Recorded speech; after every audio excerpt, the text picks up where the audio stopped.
Page 118 থেকে আরও একটি রাইটিং, যে প্যারাগ্রাফ লিখতে হবে উইলিয়াম শেক্সপিয়ার সম্পর্কে। যে প্যারাগ্রাফ তার পয়েন্ট দেওয়া ছিল, মানে বায়োগ্রাফি বলতে পারো, যে বায়োগ্রাফি লিখতে হবে উইলিয়াম শেক্সপিয়ার সম্পর্কে। দেখো পেজ 118 মাধ্যমিক এবিটিএ। তো সেই পয়েন্টগুলো দেওয়া আছে, এই পয়েন্ট থেকে আমি তৈরি করেছি, তোমরা প্রত্যেকে তুলে নাও। দেখো কি বলেছে, there were many famous English writers were born in the country. William Shakespeare was one of the famous English writers of all ages. He was born in 1564 at Stratford-on-Avon in England. His father's name was John Shakespeare and Mary Eden was his mother.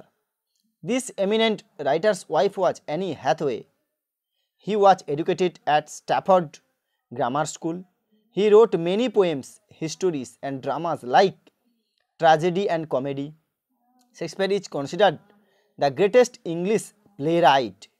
He wrote 39 plays, 154 sonnets and few other verses. Among his tragedies, the best are King Lear, Macbeth, Hamlet, etc.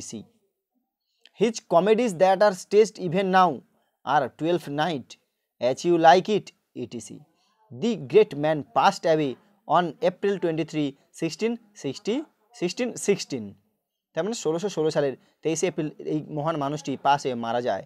এই ছিল William Shakespeare সম্পর্কে ছোট্ট একটি paragraph দিয়ে দিলাম, সবার জন্য উপকার হবে এই জন্য ছোটো করে লিখে দিয়েছি। সবাই প্রত্যেকে তুলে নাও। ভালো লাগলে অবশ্যই কমেন্ট করো, লাইক করো এবং অবশ্যই এরকম ভিডিওগুলো পেতে গেলে চ্যানেলটিকে সাবস্ক্রাইব করে পাশে থেকে বেল আইকন করতে একদম ভুলবে না। চলো পরবর্তী আবার রাইটিং স্কিলে দেখা করছি।